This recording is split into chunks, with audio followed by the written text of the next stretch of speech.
1 Thessaloniciens, chapitre 5e, et le verset 17. Nous lisons au nom de Jésus. Priez sans cesse. Est-ce qu'on peut le déclarer ou on peut les lire ensemble?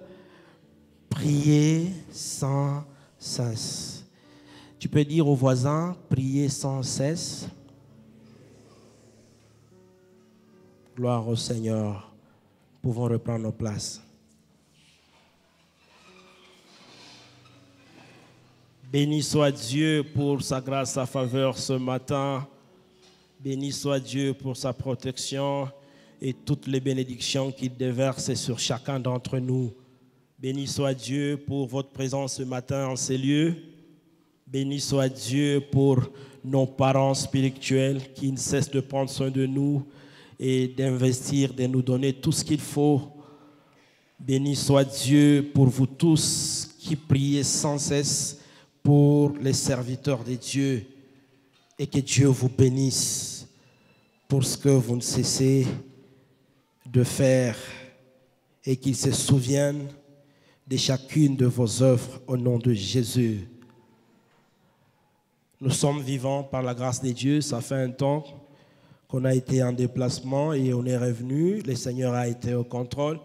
Nous témoignons sa merveille, sa faveur, sa grâce et sa distinction dans tout ce que nous sommes allés faire à Kinshasa. Et donc, nous sommes revenus encore avec la victoire. Et encore, nous avons rencontré une autre victoire remportée sur le volcan ici.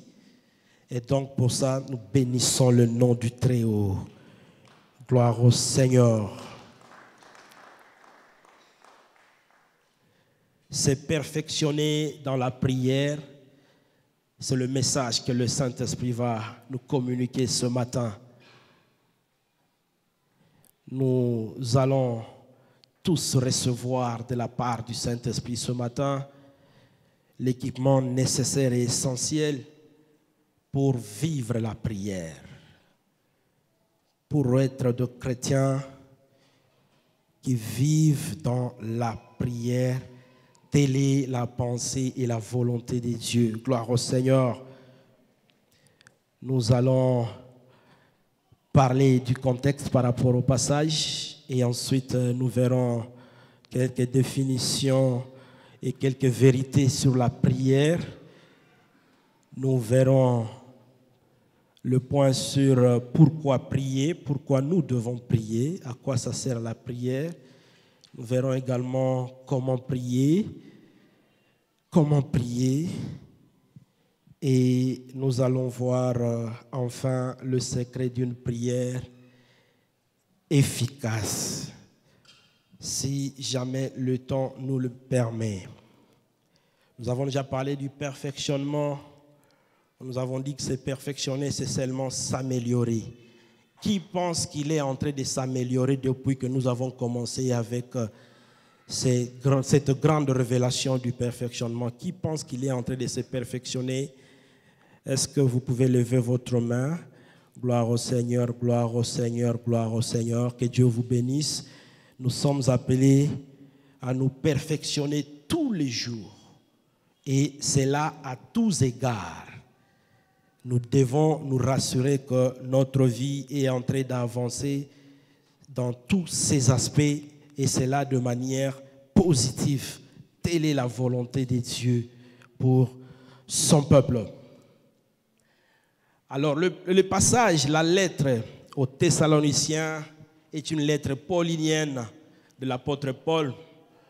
Lorsque nous lisons un peu concernant cette lettre, il nous est rapporté que Paul et Silas, après leur arrestation à Philippe, ils ont quitté la prison et ils se sont décidés à faire un crochet à Thessalonique. Thessalonique qui était une ville stratégique pour eux. Ils avaient besoin de mener quelques œuvres là-bas et ils sont partis à Thessalonique. Là, ils étaient accueillis par un certain Jason qui est un frère en Christ également pour eux et pour nous tous. Après un moment, il est rapporté que Paul a prêché pendant au moins 3 sabbats. Ça veut dire Il a eu à prêcher dans les synagogues et ses prédications ont eu d'impact positif sur la plupart des Juifs qui ont été convertis, qui ont cru en Jésus. Néanmoins, il y a eu d'autres qui étaient mécontents et cela a suscité une adversité contre Paul. Et on a menacé Jason, on l'a interpellé même. Et on a dit à Jason, tu dois faire partir ces gens, sinon tu auras affaire à nous. Ils sont partis accuser, il est en train d'insulter César, il est en train de dire des histoires. Et ils sont même allés faire des éloges de façon inconsciente, disant que ce sont les gens qui ont bouleversé le monde. Ils pensaient qu'ils les accusaient négativement, mais ils n'ont pas compris qu'ils rendaient simplement témoignage, parce que là où Christ est, il doit y avoir bouleversement. Il n'y a pas de Jésus sans bouleversement. Lorsque tu es un chrétien, tu vis parmi les païens, ils doivent voir et constater leur vie en train d'être bouleversée. Est-ce que nous bouleversons dans nos bureaux, au quartier, partout où nous sommes? Ils disent ces gens, ils bouleversent tout ce qu'ils trouvent sur leur passage. Ces gens ici, Paul et Silas. N'est-ce pas des éloges? Ça, ce n'est pas une accusation. Ils bouleversent, oui, parce que Jésus est venu bouleverser les choses. Vous étiez païen, vous devez être bouleversé pour devenir chrétien. Et donc, votre vie doit connaître de bouleversement, bouleversement et bouleversement. Et bouleversement, c'est l'entourage, l'environnement qui doit témoigner que depuis que Joseph est entré dans ma maison, moi, Potiphar, je sens qu'il y a un bouleversement de choses. Tout avance, rien ne bloque. Gloire au Seigneur. Parce que nous portons en nous les germes de bouleversement. Même quand l'ennemi a déjà programmé les choses, dès lors que vous êtes en contact avec la chose, vous bouleversez les choses et ça change. Nous sommes des déprogrammeurs du plan de l'ennemi. Parce que nous portons naturellement ces logiciels que le Seigneur a programmés à nous pour déprogrammer tout le plan de l'ennemi. Gloire au Seigneur. Et après, Paul et Silas ont été obligés de partir. Il n'y avait pas de choix, sinon ils allaient mourir. Ils sont partis, mais l'esprit de Paul est resté à Thessalonique. À un moment, il voulait revenir à Thessalonique. Là, les commentateurs sont en train de dire, et la Bible déclare qu'il a été empêché. Si vous lisez dans Actes, vous verrez comment est-ce qu'il dit, Satan lui a empêché de revenir. Il a été obligé d'envoyer Timothée pour aller s'enquérir de la situation et de l'état d'avancement de l'œuvre de Dieu à Thessalonique. Lorsque Timothée est revenu, il a apporté un rapport formidable. Il a dit en tout cas de l'autre côté, nos amis là-bas, ils prospèrent, ils se perfectionnent. Oh, nous prions que lorsque Dieu va envoyer son ange à un jour nouveau pour récolter le rapport de l'état d'avancement, de la perfection, qu'ils disent en tout cas, ils sont en train de se perfectionner de façon formidable. Gloire au Seigneur. Telle est ma prière. Dieu a besoin d'avoir le rapport de chaque église, chaque assemblée, chaque regroupement de chrétiens pour savoir est-ce qu'ils avancent. Dans Apocalypse, il s'adressait aux églises. Il dit écris à l'ange de l'église. Dieu a besoin d'avoir de nos rapports pour se rassurer. Est-ce que nous avançons? Est-ce que je suis en train de changer? Et c'est à l'issue de ces rapports que l'apôtre Paul va prendre l'initiative d'écrire cette lettre aux Thessaloniciens. Il écrit maintenant pour leur encourager, féliciter, mais également il a écrit pour essayer un peu de défendre son ministère contre des attaques calomnieuses. Ce n'est pas mauvais de se défendre. Hein? Quand on est attaqué, il y a des moments où il faut défendre, il faut dire non, non, non, non, ce n'est pas comme ça. Ne laissez pas tout à Dieu. L'apôtre Paul a écrit pour dire non, non, ce qu'on vous dit à mon sujet, ce n'est pas vrai. Regardez ça, regardez ça, regardez ça. Gloire au Seigneur. Non seulement ça, il les appelle aussi à la séparation de l'immoralité. Dans cette lettre, il est en train de les inviter à la séparation. Il ne faudrait pas qu'il y ait de l'immoralité au milieu de vous. comportez-vous dignement. Il faut que le Seigneur soit fier de vous. Il faut que le Seigneur dise, s'il y a des enfants à Goma, chez qui je peux me sentir fier, c'est à un jour nouveau. Ce sont les nouveautés. Ils se conduisent de façon digne, irréprochable. Ils appellent à la séparation de l'immoralité ambiante de cette culture. Il est en train de calmer également les appréhensions en rapport avec ceux qui sont morts en Christ. Et il réprimande ceux qui attendent le retour de Christ sans travailler. On dirait qu'il y avait des gens, tellement qu'on a prêché sur le retour de Christ, eux ne pouvaient plus travailler. Ils attendaient seulement que Christ revienne. J'attends Jésus. Va au travail, j'attends Jésus. Va au travail, j'attends Jésus. Et on en a plein aujourd'hui qui attendent Jésus dans le Chumba Yamaombi. Ils attendent Jésus là-bas lundi, mardi, mercredi, du matin au soir. Ils attendent Jésus, Jésus. Et l'ennemi est d'accord avec ça parce qu'il va facilement souffler l'esprit d'escroquerie, de mensonges, de déviation, de dépravation. Tout simplement parce que Jésus ne prendra personne qui ne travaille pas. Un paresseux n'a pas sa place au royaume parce que Dieu est contre la paresse.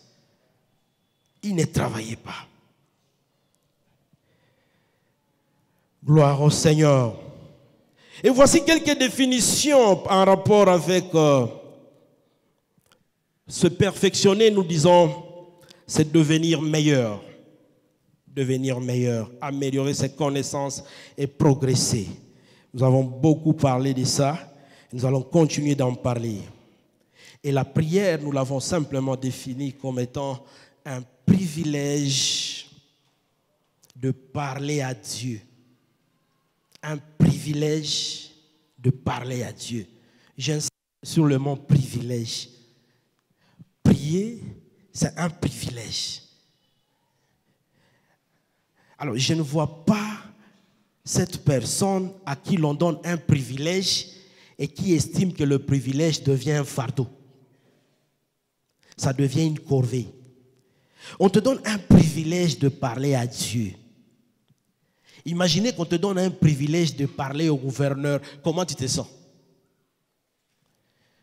On dit, bon voilà, ta demande là c'est bon et demain tu viens parler au gouverneur.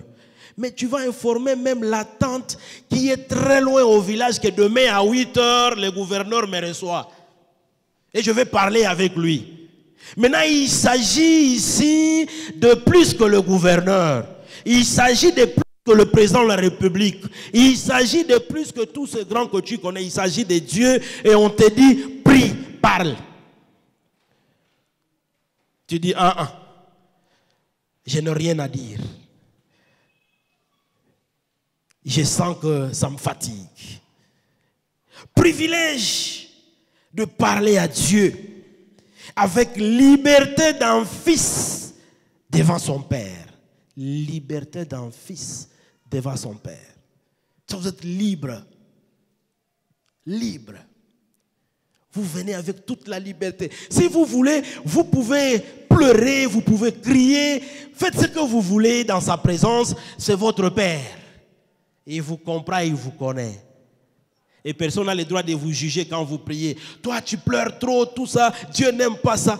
Qu'est-ce qui se passe avec toi? J'ai la liberté de m'exprimer dans la voix qui me monte à l'esprit. Pleurer, ce n'est pas ridicule. Même Jésus a pleuré. Liberté. Liberté. Cette liberté implique également l'assurance qu'il s'agit de mon père. Je ne parle pas au père du voisin. Non. C'est mon père à moi. Ça veut dire, quand je lui parle, n'essaie pas de m'intimider, de m'effrayer, parce que je parle à mon père. Je peux lui demander même les choses les plus banales possibles. C'est à lui d'apprécier et de juger si c'est convenable ou pas. Mais laissez-moi demander quand même ces choses banales. Je suis libre. Dieu nous donne cette latitude-là de nous sentir à l'aise lorsque nous nous approchons de lui. Très à l'aise. Papa. Ok, il n'y a pas de problème. Viens, parle. Qu'est-ce qui se passe? Non, ça fait longtemps, j'ai traîné, j'ai besoin de me marier. Seigneur, j'ai besoin d'un mari. Il pose la question, tu as quel âge? 21 ans, Seigneur. Il dit, ah, ça va, c'est bon, j'ai compris. Attends un peu, hein? Je vais te donner. Il attend 28 ans. Il dit, voilà, là maintenant tu peux y aller. Mais la liberté est là. Cette liberté. Mais de l'autre côté, attention, liberté d'un fils devant son père, mais aussi avec le saint tremblement. Avec le saint tremblement d'un mortel devant un Dieu vivant. La Bible dit, il est le Père, mais il est aussi le roi. Il est aussi le Seigneur. Parce qu'on ne vient pas n'importe comment. On doit se rassurer que devant lui, tout est en ordre. Vous ne rencontrez pas le président dans n'importe quelle condition. Il y a des dispositions à prendre avant. Ce n'est pas avec frayeur ou terreur, mais vous venez parce que vous savez que c'est lui devant qui je m'approche, il est saint. Et la Bible dit qu'il faut que tous ceux qui s'approchent de lui se sanctifient. Et le roi, devant sa colère, rien ne peut tenir. Alors ça ne me convient pas parce qu'il est mon père. Je pêche aujourd'hui, je me réveille demain, j'y vais. Je pêche encore, je pêche encore, je pêche encore. Et je vis dans cette vie de péché, péché, péché, péché. C'est mon père. Non, ça ne marche pas. Et il dit lui-même, si je suis votre père, où est l'honneur qui m'est dû? Où est l'honneur du père que vous me donnez en tant que père? Où est l'honneur? Si l'on honore son père, on fait tout pour garder sa parole. On fait tout pour obéir à sa parole. Alors quand je m'approche de lui comme père, il commence à regarder mon degré d'obéissance. Est-ce que réellement? Gloire au Seigneur. Jérémie 10, 10 dit quoi? Si nous lisons Jérémie 10, 10, il dit ceci. Lorsque nous lisons la parole, nous voyons comment Jérémie est en train d'avertir la terre. Il dit, la terre entière tremble devant ses dieux et aucun homme ne peut supporter sa colère.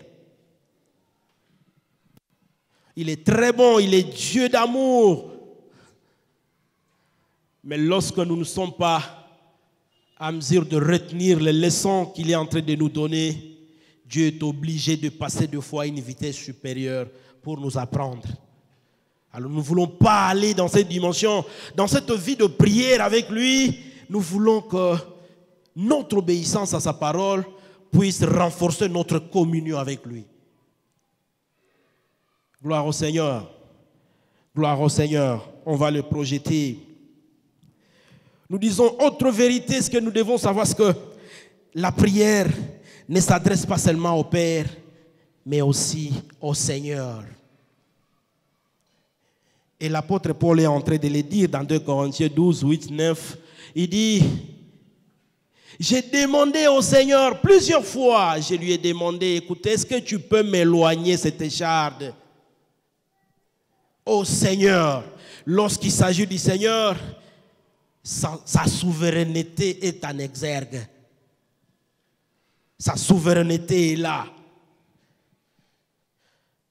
Est-ce que je peux lui demander le blanc? Dans sa souveraineté, il dit, prends le noir. Pourquoi il n'y a pas de débat? No comment, prends. Merci Seigneur.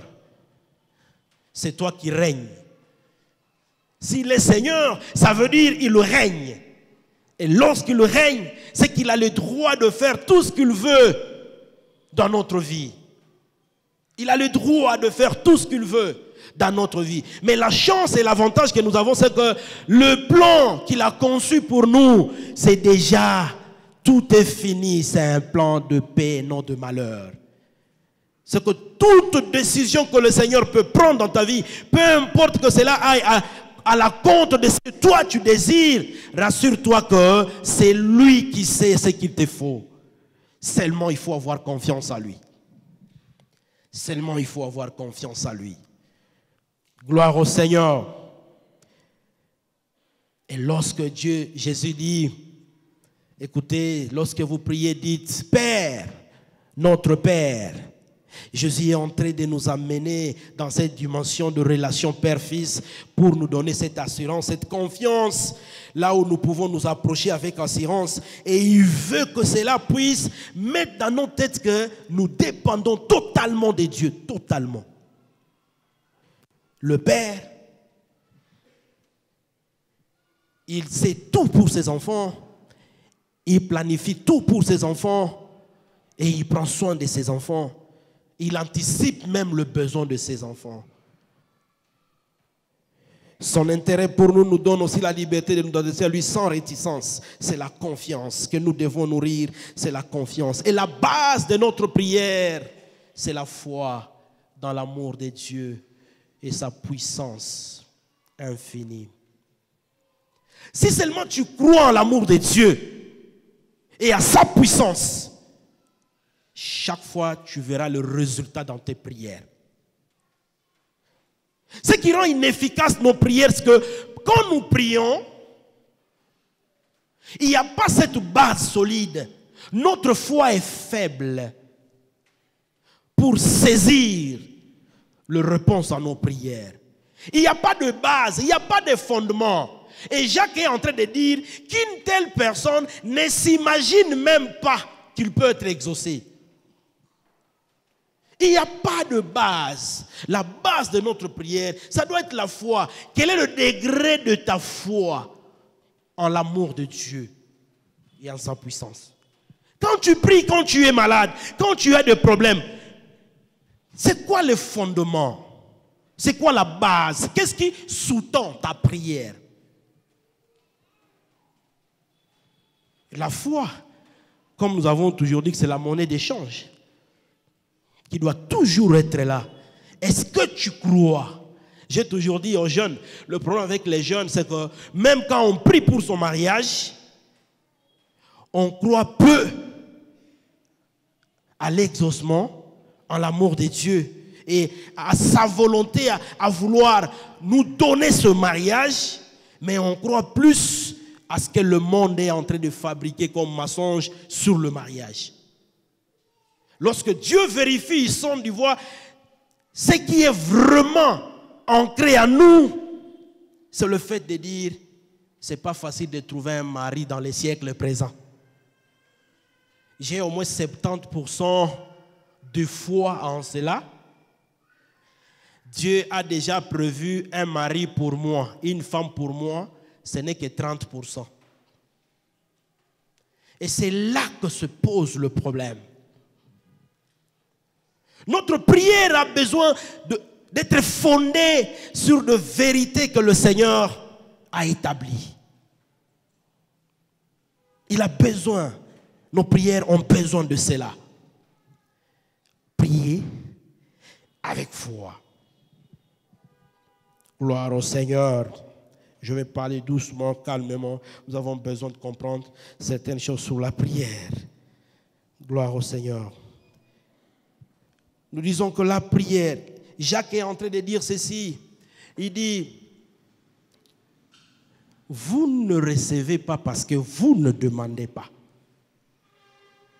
Il ajoute, il dit, vous demandez, vous ne recevez pas parce que vous demandez mal. D'un côté, vous n'avez pas encore prié, c'est pourquoi vous ne recevez pas. Comme pour dire, la voie que le Seigneur a choisie pour nous répondre, pour nous exaucer, c'est la prière. C'est Dieu qui a choisi. Alors celui qui ne veut pas prier, il ne veut pas simplement recevoir. Parce que Dieu, même quand il peut faire des choses par lui-même pour nous, mais il a besoin que nous puissions d'abord prier. Il peut faire sans la prière. Mais vous voulez revenir comme Adam pour dire à Dieu, Seigneur, c'est la femme que toi tu m'as donnée. Nous aussi on peut revenir pour dire, Seigneur, c'est le véhicule que toi tu m'as donné qui a poussé que je devienne comme ça. Alors Dieu dit, Matthieu 7,7, demandez, il vous sera donné. Adam, tu penses que j'ai mal fait d'envoyer Ève à tes côtés? Ok. Prochainement, tu vas commencer à demander comme ça, tu seras responsable toi-même. Si jamais quelque chose t'est arrivé, tu ne vas plus me retourner l'affaire pour dire c'est la femme que tu m'as donnée. En d'autres termes, où est-ce que moi j'ai t'ai exprimé le besoin d'avoir une femme à mes côtés? Et quand est-ce que j'ai dit que j'ai besoin d'Ève? Alors nous devons demander. Dieu ne se fatigue jamais de nos prières. Il veut que nous puissions prier et c'est là de façon continuelle. Parce que c'est de cette manière qu'il va agir. Gloire au Seigneur. Pourquoi nous devons prier? Il y a plusieurs raisons, mais j'ai pris juste 5 raisons qui nous poussent à prier. Il y a plusieurs raisons. Pourquoi nous devons prier? Premièrement, nous prions pour nous approcher de Dieu. Le but de la prière, premièrement, c'est pour nous approcher de Dieu. J'aimerais dire à quelqu'un qui pense que prier, c'est seulement quand tu as des problèmes. Tu es dans l'erreur. Nous ne prions pas simplement parce que nous avons des requêtes, mais la prière pour nous, c'est un moyen établi par Dieu, un cadre que Dieu a établi pour que nous puissions vivre avec lui dans une communion profonde. C'est ça la prière. Je prie quand j'ai faim, je prie quand je suis rassasié. Je prie quand je n'ai rien, je prie quand j'ai tout. Pourquoi? Parce que c'est un moyen que le Seigneur a établi pour que je puisse m'approcher de lui. La prière. Lorsque nous lisons Psaume 73, le 28e verset, Asaph est en train de dire, m'approcher de Dieu, c'est mon bien. M'approcher de Dieu, c'est mon bien.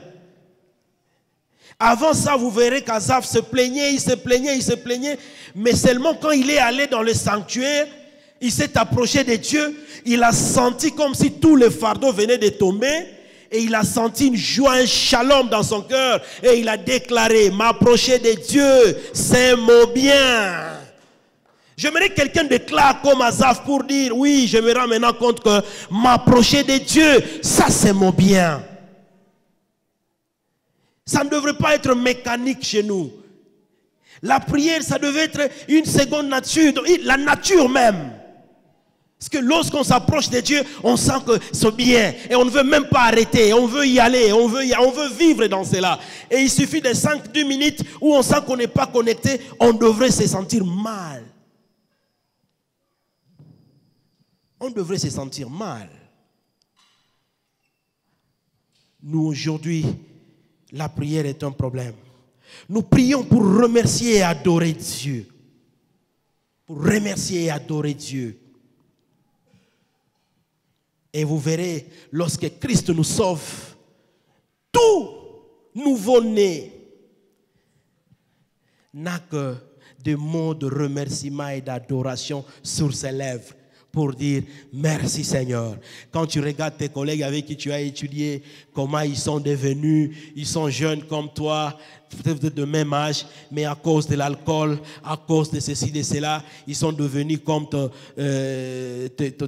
grand-père, et puis toi tu vois, tu dis ce n'est pas possible. Et moi je suis plus âgé que lui, mais son visage là, c'est comme quelqu'un de... Tu te dis merci Seigneur pour le salut. Seulement quand toi tu viens à l'église, tu peux déjà dire merci Seigneur pour ça. Merci Jésus pour le salut.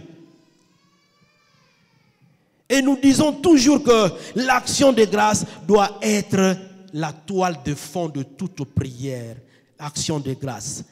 Même quand je prie pour le requête, je ne manquerai jamais de dire merci Seigneur pour ce que j'ai déjà.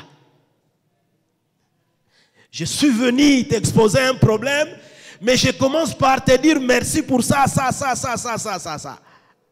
Mais nous, quand nous venons comme des gens désespérés, comme si Jésus n'a rien fait. Il n'y a rien. Bien-aimé dans le Seigneur, rien que le salut que tu as ne peut être comparé avec aucune chose de ce monde. Et donc l'action de grâce n'est pas d'abord l'affaire de matériel, l'affaire de ce que tu désires, le fait que tu sois élu, choisi, sauvé. Ça, tu vas payer avec quel argent? Tu vas trouver ça dans quelle entreprise? Les saluts. Même à la présidence, on n'y trouve pas les saluts. Action de grâce. Gloire au Seigneur. Nous prions pour remercier et adorer Dieu. Nous prions pour demander. Vous avez plein de passages là-bas. Il dit demandez, demandez, demandez. Ce n'est pas mauvais de demander, mais lorsque vous entrez dans une dimension de communion avec Dieu, vos requêtes deviennent des accessoires et vous demeurez dans une attitude d'adoration, de louange et le Seigneur se charge de la suite. Il dit dans sa parole, vous dans ma moisson et moi dans vos maisons. Ah, lorsque je m'investis dans la moisson, le Seigneur s'occupe de ma maison. Il a besoin des ouvriers. Les ouvriers, ils n'ont pas besoin de beaucoup crier pour demander, demander, demander. Parce qu'il a déjà dit, l'ouvrier mérite son salaire. Et il est fidèle pour ça. Et il dit, si quelqu'un me sert, mon Père va l'honorer. Pendant que je me pose la question, ah, apparemment je n'ai plus rien dans les comptes, directement, il a déjà déclenché un mécanisme pour que l'argent vienne. Et tu es surpris de voir, il y a un appel qui te dit, viens prendre Kitu Kidogo Apa. Parce que tu es dans sa moisson et lui dans ta maison, il est fidèle à sa parole. Gloire au Seigneur. Nous prions pour intercéder. Nous prions pour intercéder. Intercéder, c'est prier en faveur des autres. Et Dieu aime les intercesseurs. Prier en faveur des autres. Bien-aimés dans le Seigneur, nous avons besoin tous d'intercéder pour les autres. Et nous avons également besoin d'avoir nos intercesseurs. Lorsque vous lisez l'histoire dans Marc 2, vous voyez ces paralytiques-là, qui a eu ces quatre amis qui se sont donnés. Ils ont même détruit les toits jusqu'à l'amener au pied de Jésus. Ah, nous avons besoin des intercesseurs comme ça, qui sont prêts à tout faire pourvu que Jésus exauce la prière de quelqu'un. Pourvu que Dieu agisse dans la vie de quelqu'un. Ils ont pris tous les risques pour cet homme. Et j'aime cet homme. L'autre, le prêtre là, abbé, c'est pas Kanda. Un aumônier là qui parle trop dans les réseaux sociaux. Des fois, j'aime quand il est en train de dire des choses, il y a aussi beaucoup de vérité dedans. Il était en train de dire ceci un jour. Il dit, chaque enfant de Dieu doit se rassurer qu'il a au moins 4 intercesseurs. Et j'ai beaucoup aimé ça. 4 intercesseurs qui sont capables de te transporter, de t'amener dans la présence de Dieu. Ils peuvent tout faire pourvu que tu atteignes le pied de Christ. Tout faire. Et il a souligné un élément en disant, dans les 4 là, rassurez-vous que vous avez déjà vos 2 parents. Vos 2 parents. Il dit, si déjà tes parents ne peuvent pas intercéder pour toi, c'est qu'il y a déjà un problème. C'est qu'il y a déjà un problème. Rassure-toi qu'il y a 2 parents dedans. Qui sont ces orphelins qui intercèdent pour toi? Qui sont ces veuves qui intercèdent pour toi? Qui sont ces amis qui intercèdent pour toi? Parce que pour intercéder pour toi, il faut que tu prouves réellement que tu as un cœur pour eux. On n'intercède pas pour quelqu'un pour qui on n'a pas de cœur. On n'exprime pas l'amour. Non. On ne force pas l'intercession non plus. Pour qu'on intercède pour toi, tu dois te montrer généreux, humble, plein d'amour, charitable vis-à-vis des autres. Et tu verras que tu auras une pluie d'intercesseurs. Parce qu'ils diront, non, non, non, non. Pour Tabitha, pour Dorcas, Pierre, nous tous nous intercédons. Elle doit ressusciter. Pierre, tu vas la ressusciter. Tout le peuple a intercédé en faveur de Tabitha. Mais aujourd'hui, les enfants de Dieu, nous sommes devenus comme des superpuissances. Nous ne tenons pas compte du fait que notre manière de vivre en société nous crée des intercesseurs proches ou lointains. Notre façon de nous comporter peut permettre à ce qu'il y a des gens qui se mettent à genoux sans les connaître, mais ils voient, non, non, cet homme, cet homme de Dieu, Olivier, sa manière de vivre, sa manière de faire, ça me plaît. Tous les jours dans mes prières, je le porterai dans la présence de Dieu. Je le porterai devant le trône de Dieu. C'est comme ça que tu vois tes choses réussir ou c'est comme ça que tu vois tes choses bloquées. S'il n'y a pas d'intercesseur. Nous avons besoin de ça. C'est pourquoi nous devons faire très attention avec notre manière de vivre en société. Tu ne seras jamais fort avec ta prière seule. Impossible. Paul et Pierre, même quand il était les leaders, il lui fallut que l'église se concentre. Il lui fallut que les gens se mettent, refusent de manger, refusent de boire, jusqu'à ce que Pierre soit libéré. Il y a des situations qui ne vont pas demander ta force. Tu seras incapable. Il y a des situations qui chercheront forcément qu'il y ait un renfort de la part des intercesseurs. Pour avoir des intercesseurs, ce n'est pas question de dire, Jonas, tu peux devenir mon intercesseur? Non. Bien aimé, non, c'est pas comme ça. J'ai vu plusieurs fois, nous avons eu des alliances de partenaires. Mais quand vous dites réellement, dites-moi en réalité. On s'est dit qu'on sera partenaire de prière. Est-ce que tu pries tous les jours pour moi? Ceux qui sont sincères te disent, mon cher Koudangany, j'ai oublié cette semaine. J'ai complètement oublié. Mais un intercesseur, Dieu te met dans son cœur. Non, il te porte. Il peut gêner sans te dire. Il est en train de gêner pour toi, mais il ne te le dit pas. Parce que la prière n'est pas une affaire de parade. Non, il ne faut pas faire de parade pour dire aux gens que je prie. Aujourd'hui, l'église est entrée dans une mouvance que moi j'appelle une mouvance démoniaque. Quelqu'un qui monte à la montagne en train de prier, selfie, piouf, statue. Nous prions, mangez seulement, mais vous verrez. Le monde, nous prions. Piouf, selfie, piouf. C'est quoi cette manière de faire? Non. Tu peux être à Goma, tu as des intercesseurs à Kinshasa. Tout simplement parce que le Seigneur a pris ton nom, a amené ton visage et il t'a vu, il a dit, prie pour cet homme. Et il prie pour toi. Et toi tu prospères, vous ne vous connaissez pas, mais il est en train de prier pour toi. Tout simplement parce que tu as réjoui le cœur de Dieu. Et Dieu a besoin de gens qui vont te porter. Faisons du bien aux gens sans nous lasser. Tu ne prospères pas parce que tu es intelligent. Ton enseignant qui t'a enseigné n'a jamais prospéré. Tu étais intelligent plus que l'enseignant. Ton coach là dans le business, pourquoi lui n'a pas prospéré? Ton coach là dans l'entrepreneuriat, il n'a pas prospéré. Il est encore là, mais c'est lui qui t'a coaché. Nous avançons parce qu'il y a des gens qui nous portent, qui nous tiennent sur le brancard, qui nous poussent sur la civière, jusque dans la présence de Dieu. Il nous amène là-bas. Seigneur, regarde-le. S'il te plaît, regarde ça. Regarde. Ne vis pas tes yeux braqués seulement sur toi. Il faut voir tes yeux braqués sur le vulnérable. Dorcas va jusqu'à expérimenter la résurrection à cause des intercesseurs. Lot, il a été sauvé à cause des intercesseurs. Le volcan n'a pas stoppé à cause de manœuvres de l'OVG qui a raté sa mission d'ailleurs. Le volcan a stoppé à cause des intercesseurs. L'intercession est une force, une puissance. Tu ne salues pas les gens.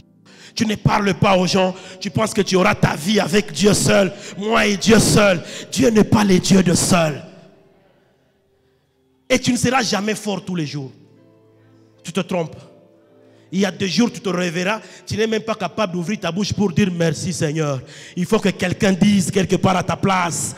Il faut que quelqu'un déclare à ta place. Il faut que quelqu'un dise Seigneur, regarde-le. Il est dépouillé maintenant. Mais je prie que ton esprit agisse en lui. C'est ça notre secret pour vivre victorieux dans ce monde. C'est ça. C'est ça les alliances stratégiques que nous devons tisser. Si l'on ne comprend pas ça, l'on pense qu'on vient à l'église, on rentre, on vient à l'église. Vous savez, ici, nous avons des gens qui prient pour nous, serviteurs de Dieu. Vous n'avez pas idée. Il prie plus pour toi que pour lui-même. Mais il ne t'a jamais dit. Quand tu pries, tu n'as pas besoin de venir lui dire, Pasteur Camille, tu sais que j'ai prié beaucoup pour toi. Pourquoi tu lui dis? C'est quoi ton intention? C'est quoi ton intention? Il n'y a pas de recrutement actuellement à un jour nouveau. Les postes sont pleins. Non! Si c'est le fardeau que le Seigneur t'a donné, fais-le en secret. Fais-le en secret. Il sait pourquoi il t'a donné et il sait pourquoi il t'a choisi. Ne viens même pas me dire, j'ai prié pour toi. Non. L'ennemi va te manipuler. C'est une responsabilité que nous devons garder et seulement avec Dieu, il nous dira des choses et nous savons dans quelle direction prier pour tel. Mais est-ce que l'amour est là pour que nous puissions intercéder les uns en faveur des autres? La base de l'intercession, c'est l'amour. Est-ce que ton cœur aime celui pour qui tu vas intercéder? Gloire au Seigneur. L'intercession. Nous prions pour confesser nos fautes. Pourquoi prier? Parce que nous devons confesser nos fautes, nos péchés. Nous devons les confesser, exprimer, demander la repentance de Dieu. La repentance et que Dieu nous accorde son pardon. Venir avec des paroles témoins, là où nous regrettons ce que nous avons fait. Et quand nous confessons nos péchés, nous devons être précis dans la présence de Dieu. Ne viens pas demander pardon ou confesser en gros. Seigneur, toi tu connais tout et pardonne tout. Pour anéantir la puissance du péché commis, il faut les citer, il faut les nommer dans la présence de Dieu. Seigneur, je demande pardon. J'ai commis l'adultère. J'ai volé. J'ai menti. Il faut dire, Seigneur, en action et en parole. Action, c'était quoi comme action? Parole, c'était quoi? Il sonde les cœurs et l'oreille, mais il a besoin de ça. Il voit tout, oui, mais il a besoin que tu dis, Seigneur, je suis un impudique. Je me reconnais coupable. Pardonne-moi. Restaure-moi. Comme ça, l'impudicité réalise que tu n'as pas peur de lui, d'elle, et elle n'a pas de force ni d'emprise sur toi. Je refuse l'impudicité. Je refuse. Seigneur, je refuse le péché. Lequel? Là, tu es face à ton Dieu. Ça, c'est Dieu. Là où David dit, je suis nu devant toi. Je suis nu. Qu'est-ce qu'on peut cacher à Dieu? Nous devons confesser nos fautes les uns vis-à-vis des autres. Nous devons arrêter ce genre de vie, bien-aimé dans le Seigneur, où tu as offensé l'autre. Tu vas seulement demander pardon à Dieu. Mais à lui, il n'y a pas de souci. Non. Tu m'as offensé, viens te confesser. Et ensuite, nous allons prier et Dieu va nous pardonner et il va rétablir notre relation. Il y a des gens, même dans l'église de Dieu, il est conscient que j'ai offensé tel, j'ai offensé tel. Mais il est très à l'aise et il se donne la paix lui-même. Il est très à l'aise.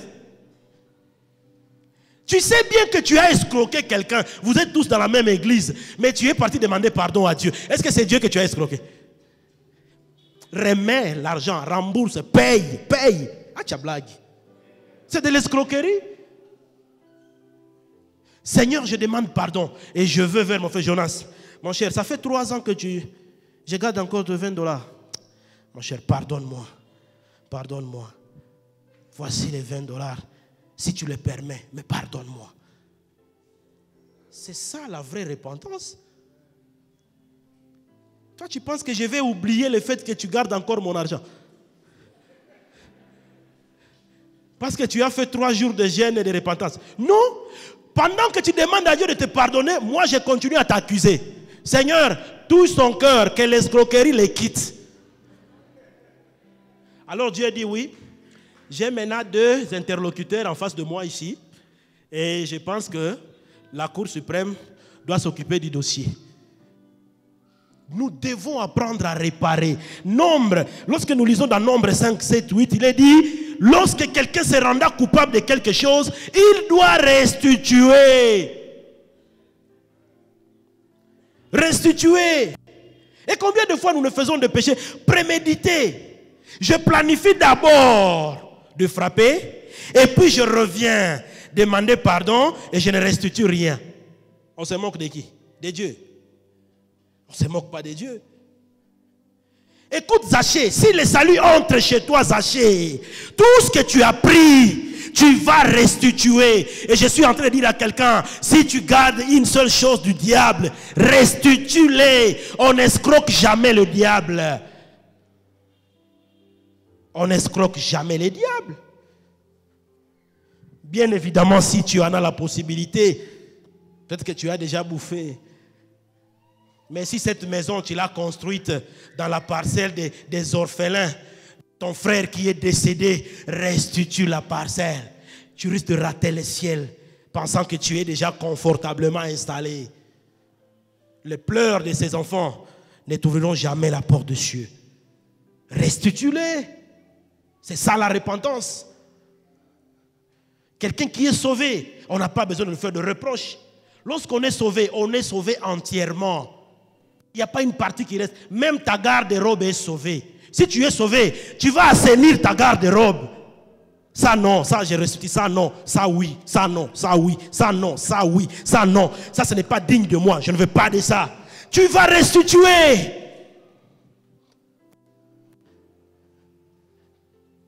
Ah, beaucoup ne veulent pas s'engager dans le Seigneur parce que comment je vais commencer par restituer?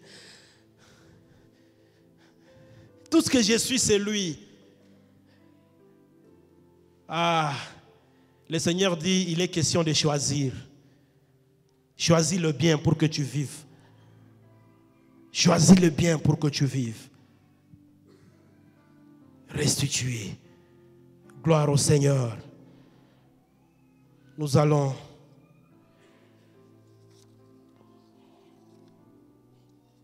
terminer par cet élément où nous devons savoir comment prier.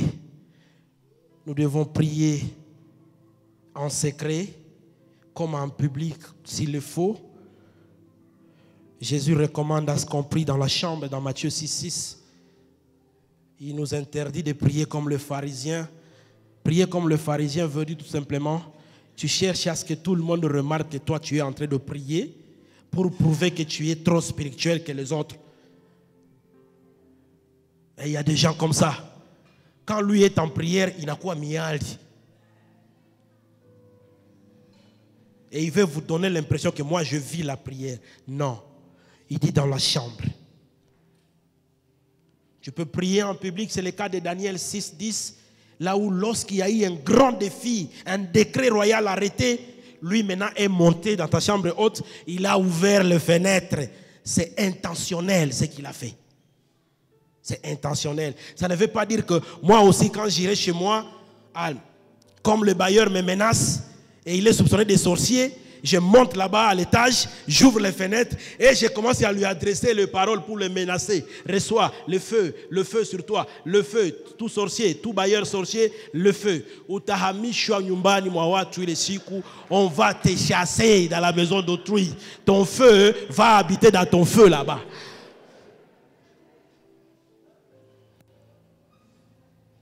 Entre dans ta chambre, prie dans les secrets. Nous devons apprendre à récolter nos miracles en secret. Ah, j'aime cette histoire de cette femme dans 2 Rois avec Élisée. On lui demande d'aller chercher les vases chez le voisin, mais elle ne dit pas à quoi ça va servir et elle n'appelle pas les quartiers pour venir constater le miracle. Tout se termine dans sa maison. Ah, quelqu'un n'a pas saisi. Tout se termine avec l'homme de Dieu dans sa maison. Mafuta. Et les enfants ne peuvent plus aller en déportation. Et il a son miracle. Mais toi, à peine que tu reçois une prophétie, même l'oncle qui est très loin là-bas à Masurukwede est déjà informé de la prophétie. Le Seigneur dit qu'il va m'élever. Après le président Félix, ça sera moi. Président Félix, il peut Kamata kwanza. Gloire au Seigneur. Priez en tout lieu, priez en tout temps. Nous aurons le temps encore de développer ces choses par la grâce de Dieu pour comprendre comment on peut prier en tout temps, comment on peut prier en tout lieu et comment nous pouvons perfectionner notre prière. Toujours en recourant à la sainte parole. Le moyen par excellence de rendre meilleure notre prière, c'est prier dans la connaissance de la parole de Dieu. Lorsque nous connaissons la parole de Dieu et nous connaissons les dieux de la parole, notre prière est efficace. Notre prière est efficace. Nous devons avoir la discipline, prier sans arrêt. Sans arrêt.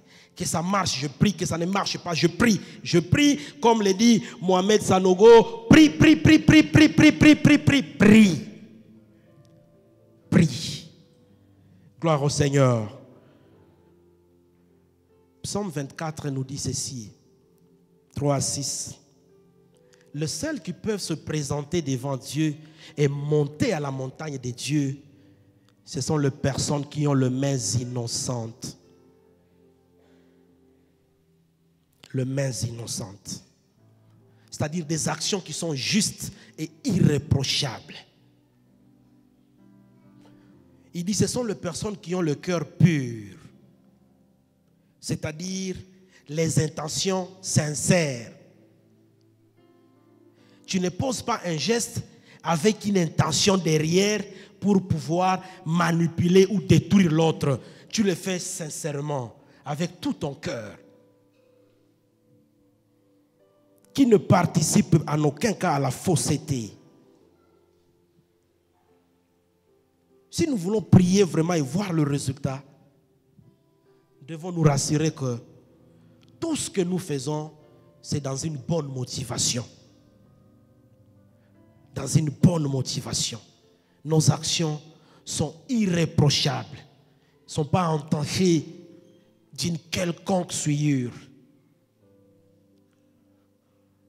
La prière est une vie. Ce n'est pas un mouvement.